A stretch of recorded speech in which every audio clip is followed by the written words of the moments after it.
అందరికీ నమస్కారం. ఇవాల్టి వీడియోలో మనము పోలీసులు మీ కంప్లైంట్ తీసుకోకుండా మిమ్మల్ని తిరిగి పంపేస్తున్నా, లేదా రేపు వచ్చి కంప్లైంట్ ఇవ్వమనో, లేదా తర్వాత మేము రిజిస్టర్ చేస్తామనో మీకు ఎటువంటి క్లారిటీ ఇవ్వకుండా పంపేస్తే మీరు ఎటువంటి స్టెప్స్ తీసుకోవచ్చు అనేది ఇవాల్టి వీడియోలో మనం తెలుసుకుందాం. ఈ టాపిక్లోకి వెళ్ళే ముందర ఒక ఇంపార్టెంట్ కాన్సెప్ట్ మనం అందరం కూడా అర్థం చేసుకోవాల్సింది ఏంటంటే, క్రిమినల్ చట్టంలో సమయం అనేది చాలా కీలకమైనది. దీనికి సంబంధించిన మంచి ఎగ్జాంపుల్స్ నేను లాస్ట్లో చెప్తా. బట్ సమయం అనేది ఎందుకు కీలకమైనది అంటే, నేరం ఎప్పుడు జరిగింది, అది మీ నాలెడ్జ్కి ఎప్పుడు వచ్చింది, మీరు పోలీసులకు ఎప్పుడు సమాచారాన్ని అందించారు, ఈ మధ్యలో మీరు మీ బంధువుల్ని కానీ మిత్రుల్ని కానీ కన్సల్ట్ చేసి, లేదా ఎవరైనా లీగల్ ఎక్స్పర్ట్స్ని మీరు కన్సల్ట్ చేసి ఇంప్రూవైజేషన్ ఏమైనా చేశారా, వేరే ఇన్సెంట్ పర్సన్స్ ఎవరినైనా మీరు ఇందులో ఫ్రేమ్ చేశారా అనే ప్రశ్నలు అన్నీ కూడా రేపు ఫ్యూచర్లో ట్రయల్లో ఇవన్నీ లేస్తాయి అన్నమాట. సో అందుకని టైమ్లీ ఇన్ఫర్మేషన్ టు పోలీస్ అనేది చాలా ఇంపార్టెంట్ మనకి. మామూలుగా మనము ఒక నేరం జరిగినప్పుడు టైం ఎప్పుడు జరిగింది అనేది ఫిక్స్ చేయడానికి కొన్ని మనం మెజర్స్ తీసుకోవచ్చు. అయితే అన్ని నేరాలు కూడా మీ ప్రెజెన్స్లో జరగకపోవచ్చు. కొన్ని నేరాలు ఉంటాయి, ఈ కొట్టడాలు, రోడ్ యాక్సిడెంట్స్, ఇవన్నీ మన ప్రెజెన్స్లో జరుగుతాయి. కొన్ని నేరాలు ఉంటాయి, దొంగతనాలు. మీరు 4 రోజులు తాళం పెట్టుకుని పోయి ఉంటారు. ఇప్పుడు ఈ 4 రోజుల్లో ఎప్పుడు దొంగతనం అయిందో మీకు ఎట్లా తెలుస్తుంది? తెలియదు. అలాగే మరికొన్ని అఫెన్సెస్ ఉంటాయి, అవి ఎక్కువగా మైండ్ ద్వారా చేసేటువంటి అఫెన్సెస్ ఉంటాయి. For example cheating. ఇప్పుడు చీటింగ్, ఒక వ్యక్తి మీతోటి 1 month మిమ్మల్ని మభ్యపెట్టి మిమ్మల్ని మోసగించి ఉండొచ్చు, కానీ ఎగ్జాక్ట్గా అఫెన్స్ ఎప్పుడు జరిగిందనేది మీకు తెలియకపోవచ్చు. కానీ ఎప్పుడైతే మీకు తెలిసిందో అక్కడి నుంచి మీరు ఎంత త్వరగా మీరు పోలీసులకి సమాచారం అందించారు అనేది రేపు ఫ్యూచర్లో ఆ కేసు ట్రయల్కి వచ్చినప్పుడు ఒక కంటెస్టెడ్ ఆస్పెక్ట్ అవుతుంది అన్నమాట. అయితే టైం ఫిక్స్ చేయడానికి మనం ఏం చేయవచ్చు? ఫిజికల్గా జరిగేటువంటి క్రైమ్స్ ఉంటాయి చూడండి, రోడ్ యాక్సిడెంట్స్ కావచ్చు, లేదా ఎవరైనా మీ ఇంట్లోకి దూసుకుంటూ వచ్చి కొట్టడాలు కానీ బెదిరించడాలు ఇట్లాంటివి జరిగినప్పుడు కుదిరితే ఆ వ్యక్తి మన ఇంట్లోకి రావడం కానీ వెళ్ళడం కానీ మనం ఫోటో కానీ వీడియో తీస్తే మన ఫోన్లో ఆ ఫోటోగ్రాఫ్లో మెటా డేటాలో టైం స్టాంప్ అనేది పర్మనెంట్గా రిజిస్టర్ అయిపోతుంది. అది ఒక మంచి ఎవిడెన్స్ కింద ఉంటుంది. సో అది మనం తీసుకోగలిగినా, మన బంధువులు తీసుకోగలిగిన ఫొటోస్, వీడియోస్, అది హెల్ప్ఫుల్ ఆస్పెక్ట్. అయితే ఈ ఫొటోస్ విషయంలో మనం చాలా జాగ్రత్తగా ఉండాలి. అన్ని పరిస్థితుల్లో కూడా, అన్ని సందర్భాల్లో ఇది అంత కరెక్ట్ డెసిషన్ ఉండదు. కొన్నిసార్లు ఏమవుతాయి, మనం కెమెరా తీసామని చెప్పేసి ఆ కొట్టేవాడు ఇంకా అగ్రెసివ్ అయిపోతాడు, ఆ ఫోన్ కూడా తీసుకొని వెళ్ళిపోతాడు. ఇట్లాంటి ప్రాబ్లమ్స్ రాకుండా నేనేం సజెస్ట్ చేస్తానంటే, ఎస్పెషలీ పోలీస్ అట్రాసిటీస్ కానీ వాళ్ళు కూడా ఒక్కొక్కసారి చాలా దుర్వ్యవహారం అవి చేస్తూ ఉంటారు కదా. మీరు ఒకవేళ రికార్డ్ చేసేటువంటి పరిస్థితే కనుక వస్తే, యూట్యూబ్ కానీ ఫేస్బుక్, ఇన్స్టాగ్రామ్ ఇట్లాంటి యాప్స్ ఉన్నాయి కదా, వాటిలో లైవ్ రికార్డింగ్ ఫీచర్ ఉంటుంది. వాటిలో మీరు లైవ్ రికార్డింగ్ చేసినప్పుడు ఏమవుతుంది, అది వెళ్ళిపోయి వాళ్ళ సర్వర్స్లో ఆన్లైన్ డేటాబేస్లో రికార్డ్ అయ్యి అక్కడ కూర్చుంటుంది. మీ మొబైల్ ఫోన్లో ఉండదు. ఇప్పుడు మీ మొబైల్ ఫోన్ వాళ్ళు తీసుకెళ్ళిపోయినా, దాన్ని పగలగొట్టినా కూడా ఎటువంటి డేటా లాస్ అనేది మీకు ఉండదు. అండ్ ఈవెన్ వాళ్ళు అక్కడ డిలీట్ చేయడానికి కూడా ఏముండదు. అల్టిమేట్గా మీ యొక్క ఆ అకౌంట్ని యాక్సెస్ చేసి అక్కడి నుంచి డిలీట్ చేస్తే కానీ ఆ డేటా పోదు. ఇది ఒక చిన్న చిట్కా కింద చెప్తున్నాను నేను. సరే, ఈ ఫొటోస్, వీడియోస్ అనేది ఒక way of fixing the time. ఎప్పుడు అతను వచ్చాడు మీ ఇంటికి, ఎప్పుడు కొట్టి వెళ్ళాడు, లేదా ఎప్పుడు దౌర్జన్యం చేసి వెళ్ళాడు అనేది ఈ విధంగా మనము టైంని ఫిక్స్ చేయొచ్చు ఫొటోస్, వీడియోస్ ద్వారా. ఇప్పుడు రెండో ఆస్పెక్ట్ ఏమిటి అంటే, ఎప్పుడైనా సంఘటన జరిగినాగా ఎక్కువసేపు భయపడిపోతూ బంధువులకి, మిత్రులకి ఫోన్ చేసి సలహాలు అవి తీసుకుంటూ టైం వేస్ట్ చేయక్కర్లేదు. మనం చేయాల్సిన బెస్ట్ స్టెప్ ఏమిటి అంటే, 100, ఈ డయల్ 100 అంటారు. డయల్ 100కి మనం ఫోన్ చేయాలి. డయల్ 100కి ఫోన్ చేస్తే ఏమవుతుందంటే, అది లోకల్ పోలీస్ స్టేషన్కి సంబంధం లేనటువంటి ఒక సెంట్రల్ కంట్రోల్ రూమ్కి వెళ్తుంది ఆ కాల్. అక్కడ ఈ పోలీస్ స్టేషన్కి సంబంధిత మనుషులు ఎవరు ఉండరు. అండ్ ప్రతి ఒక్క కాల్ కూడా డయల్ 100ది రికార్డ్ అవుతుంది. దానికి వాళ్ళు అక్కడి నుంచి మెసేజెస్ ద్వారా ఇన్ఫర్మేషన్ని రిలే చేస్తారు. మీకు కూడా ఎస్ఎంఎస్ ద్వారా ఒక కన్ఫర్మేషన్ వస్తుంది. సో ఇక్కడ లోకల్ పోలీస్ స్టేషన్లో డిలే చేయడానికి కానీ మ్యానిపులేట్ చేయడానికి స్కోప్ ఉండదు. సో అందుకని ఎటువంటి ఇష్యూ ఉన్నా కూడా, ఎంత సింపుల్ ఇష్యూ అయినా అయి ఉండొచ్చు, మీ ఇంటి ముందర ఎవడో తాగి న్యూసెన్స్ క్రియేట్ చేస్తున్నా, లేదా అర్ధరాత్రుల పూట్ల బారాతులు కానీ బ్యాండ్ బాజాలు అవి తీసుకొని వెళ్తున్నా, మనం వాళ్ళతో ఎటువంటి ఘర్షణ పెట్టుకునేటువంటి అవసరం లేదు. డయల్ 100కి ఫోన్ చేయండి. మీరు ఏం ఇన్ఫర్మేషన్ ఇచ్చారనేది డయల్ 100లో మీరు ఫ్యూచర్లో ఆర్టీఐ అప్లికేషన్, సమాచార హక్కు చట్టం కింద ఆర్టీఐ అప్లికేషన్ ఫైల్ చేసి కూడా మీరు ఆ కాల్ రికార్డింగ్ కూడా తీసుకోవచ్చు. అటువంటి క్రిటికల్ ఫంక్షన్ అనేది డయల్ 100కి ఉంటుంది. జనరల్గా డయల్ 100 నుంచి కాల్ వచ్చిందంటే యూజువల్గా లోకల్ పోలీస్ స్టేషన్ ఇగ్నోర్ చెయ్యరు. బట్ మేబీ వాళ్ళు చిన్న ఇష్యూస్ అవి ఉన్నాయనుకోండి, చిన్న గొడవలు అవి ఉంటే వాళ్ళు రేపు మీరు పోలీస్ స్టేషన్కి వచ్చి కంప్లైంట్ ఇచ్చి వెళ్ళండి అని చెప్పేసి అక్కడితోటే ఆ డయల్ 100 టికెట్ అనేది వాళ్ళు క్లోజ్ చేసే అవకాశం ఉంటుంది. ఇప్పుడు 3వ స్టేజ్కి వచ్చాం మనం. ఈ 3వ స్టేజ్లో మనం పోలీస్ స్టేషన్కి వెళ్ళి ఫిజికల్గా కంప్లైంట్ రాసి వాళ్ళకి ఇస్తున్నాం. ఈ కంప్లైంట్ ఎట్లా రాయాలో ఆల్రెడీ మనం లాస్ట్ వీడియోలో డిస్కస్ చేశాము. ఆ వీడియో ఒక లింక్ కూడా ఇక్కడ నేను డిస్క్రిప్షన్లో పెడతాను, ఒకసారి చూసుకోండి.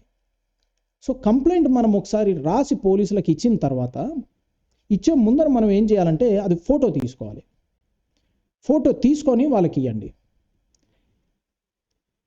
పోలీస్ స్టేషన్స్లో ఇదివరకు ఎలా ఉండేదంటే, ఆ కంప్లైంట్ని మేము జెరాక్స్లు తీసుకొని పోలీస్ స్టేషన్కి వెళ్తే వాళ్ళు ఆ పోలీస్ స్టేషన్ యొక్క స్టాంప్ కొట్టి రిసీవ్డ్ అని చెప్పి డే టు టైం రాసి ఇచ్చేవాళ్ళు. ఈ మధ్యకాలంలో తెలంగాణలో అట్లీస్ట్ అన్ని పోలీస్ స్టేషన్స్లో డిజిటల్గా మీరు ఎక్నాలెడ్జ్మెంట్ ఇచ్చేటువంటి ఫెసిలిటీ ఉంది. బట్ మేబీ వాళ్ళు ఇవ్వకపోవచ్చు, ఎందుకంటే మామూలుగా ఆడ్ అవర్స్లో కంప్లైంట్ రిసీవ్ చేసుకునేది కానిస్టేబుల్ ఆఫీసర్ ఉంటారు. వాళ్ళ ఎక్నాలెడ్జ్మెంట్స్ అంత ఈజీగా ఇయ్యరు, ఎందుకంటే వాళ్ళ సుపీరియర్ ఆఫీసర్స్ని కన్సల్ట్ చేసి ఇస్తారనమాట. ఇప్పుడు అది తీసుకోవాలా వద్దా అనేది వాళ్ళకి డెసిజన్ అంత ఈజీగా తీసుకోరు వాళ్ళు. ఐడియల్లీ వాళ్ళ ఏ కంప్లైంట్ వచ్చినా కూడా వాళ్ళకు ఒక ఎక్నాలెడ్జ్మెంట్ ఇవ్వాలి, బట్ అట్లా చెయ్యరు. సో కాబట్టి మీరేం చేయొచ్చు, మీరు ఫోటో తీసుకున్నారు కదా మీ కంప్లైంట్ని, తీసుకున్న తర్వాత ఇప్పుడు నేను చూపించినటువంటి ప్రాసెస్ని ఫాలో కండి. సో ఫోటో తీసుకున్న తర్వాత గూగుల్కి వెళ్ళి మీ కన్సర్న్డ్ పోలీస్ స్టేషన్ పేరుని సెర్చ్ చేయండి. అది సెర్చ్ చేస్తే ఆ పోలీస్ స్టేషన్ వివరాలు మీకు వస్తాయి. సపోజ్ ఫర్ ఎగ్జాంపుల్ నేను నాంపల్లి పోలీస్ స్టేషన్ తీసుకోదలుచుకున్నాను. ఇప్పుడు నాంపల్లి పోలీస్ స్టేషన్కి సంబంధిత హైదరాబాద్ సిటీ పోలీసులో ఒక పేజ్ ఉన్నది, నాంపల్లి పోలీస్ స్టేషన్. ఎస్హెచ్ఓ గారి పేరు వచ్చేసి సైదులు గారు, ఆయన మొబైల్ ఫోన్ నంబరు, ఆయన డెసిగ్నేషన్ వచ్చేసి ఇన్స్పెక్టర్ ఆఫ్ పోలీస్. ఆ పిఎస్ లొకేషన్ ఉన్నది, ఆ పిఎస్ యొక్క common phone number, landline number, email. మనకు మెయిన్గా కావాల్సింది ఈ డీటెయిల్స్. బట్ ఫర్దర్గా మనం చూస్తే వీళ్ళ సెక్టార్ వైజ్ ఇన్స్పెక్టర్ డీటెయిల్స్ అవి ఉన్నాయి, మనకు అవి అంత ఇంపార్టెంట్ కాదు. బట్ మీరు ఏ సెక్టార్లో ఉంటారనేది మీరు చూసుకోవచ్చు. ఇది అన్ని వెబ్సైట్స్ ఇట్లా కామన్గా ఉండకపోవచ్చు, వీళ్ళు హైదరాబాద్ సిటీ పోలీస్ వాళ్ళు ఈ విధంగా డిజైన్ చేశారు. బట్ మనకి ఇంకొక ఇంపార్టెంట్ ఇన్ఫర్మేషన్ ఏంటి అంటే, ఇది ఏ డివిజన్ కింద వస్తుంది, ACP habits division. And A zone కింద వస్తుంది అంటే డీసీపీ ఖైరతాబాద్ జోన్, దీని కింద వస్తుంది అన్నమాట. ఇప్పుడు మనం ఏం చేస్తామంటే, ఫోటో తీసుకున్నాం కదా, ఎస్హెచ్ఓ గారి నంబర్కి, కామన్ ఫోన్ నంబర్కి వాట్సాప్లో పంపేసేయండి. మీరు ఎప్పుడైతే ఇస్తారో ఆ టైంకే వాట్సాప్లో పంపండి. అయితే అన్ని ఫోన్ నంబర్స్లో కూడా వాట్సాప్ ఉండకపోవచ్చు, ఎందుకంటే ఇవి వాళ్ళకి గవర్నమెంట్ ద్వారా ఇచ్చినటువంటి అఫీషియల్ ఫోన్ నంబర్స్. వాట్సాప్ లేదనుకోండి, వదిలేసేయండి. ఇక్కడ ఈమెయిల్ దొరికింది కదా, యాక్చువల్గా వాట్సాప్ కంటే ఈమెయిల్ బెటర్ మీకు, ఎందుకంటే ఈమెయిల్ అంత ఈజీగా డిలీట్ అవ్వడాలు కానీ మీ ఫోన్ పోతే యాక్సెస్ లేకుండా ఉండడాలు అనేది ఉండదు. ఇక్కడ ఈమెయిల్ ఉంది కదా, సో మీరు తీసుకున్న ఫోటోని ఈ ఈమెయిల్ అడ్రస్కి అటాచ్ చేసేసి పంపించేసేయండి.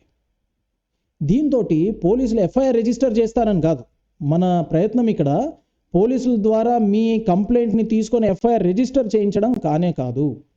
కేవలం మీరు డెలిజెంట్గా ఎటువంటి డిలే లేకుండా పోలీసులకి మీరు ఆ టైంకే సమాచారం ఇచ్చారు అనేది రికార్డులో తీసుకురావడానికి మాత్రమే రేపు ఇది పనికొస్తుంది.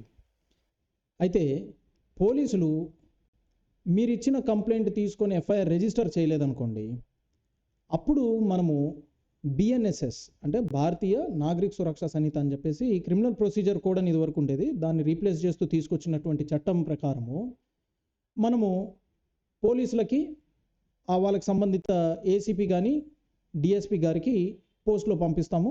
అయినా కూడా యాక్షన్ తీసుకోలేదంటే మెజిస్ట్రేట్ గారికి ఆ కంప్లైంట్ ఇచ్చేసి మనం మెజిస్ట్రేట్ త్రూ డైరెక్షన్స్ తీసుకుంటాం అనమాట. అది ఎట్లా చేయాలి అంటే, ఇప్పుడు మనకి నాంపల్లి పిఎస్ వాళ్ళు తీసుకోలేదనుకోండి, నాంపల్లి పిఎస్ యొక్క ఏసీపీ గారు వచ్చేసి హ్యాబిట్స్ డివిజన్. సో మనం ఏసీపీ హ్యాబిట్స్,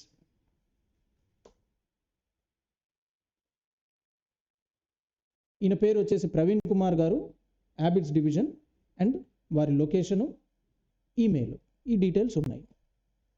మనం ఏం చేయాలంటే, మన కంప్లైంట్ పోలీసులే కదా, సో ఆ ఒరిజినల్ కంప్లైంట్ కాపీ చేసి ఒక జెరాక్స్ తీసుకొని అది మనం లోకల్ పోలీస్ స్టేషన్కి పంపిస్తాము అండ్ ఏసీపీ హ్యాబిట్స్ గారికి కూడా పంపిస్తాం అనమాట.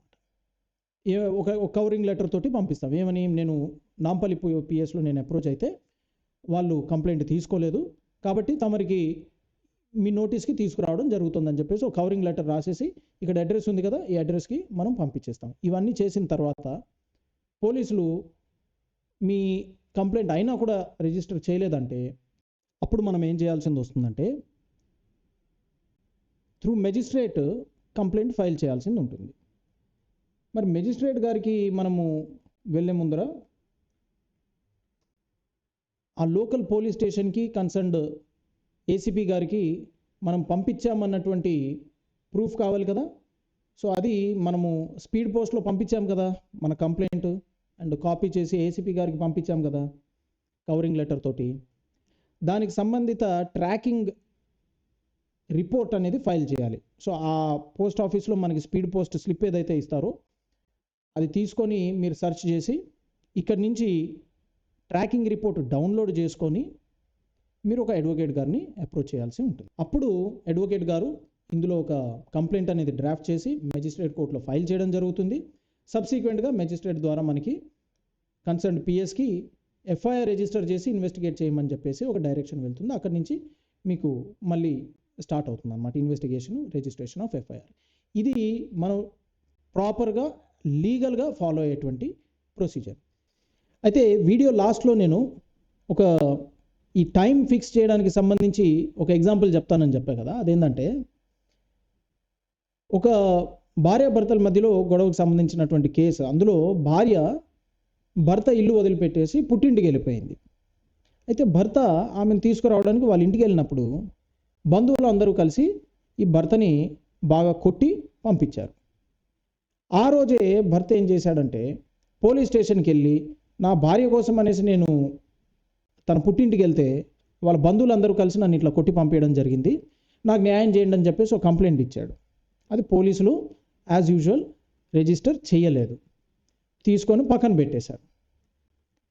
తర్వాత ఏం జరిగింది, ఆ భార్య సైడ్ ఫ్యామిలీ మెంబర్స్కి తెలిసింది ఇతను పోలీస్ స్టేషన్కి వెళ్ళాడంటే ఇట్లా కంప్లైంట్ ఇచ్చారని చెప్పేసి వాళ్ళు ఆల్మోస్ట్ ఒక 1 వీక్ తర్వాత పోలీస్ స్టేషన్కి వెళ్ళి ఇతని మీద 498 డౌరీ ప్రొహిబిషన్ యాక్ట్ ఇట్లా లేనిపోయినవన్నీ కంప్లైంట్లు అన్నీ పెడుతూ అసలు కనీసం అతను ఇప్పటి వరకు మా ఇంటికి వచ్చి మా అమ్మాయిని తీసుకెళ్లేటువంటి ప్రయత్నం కూడా చేయలేదని చెప్పి రివర్స్లో ఇతని మీద ఒక కేసు పెట్టేసి వెళ్ళారు. ఆ కేసు రిజిస్టర్ అయింది.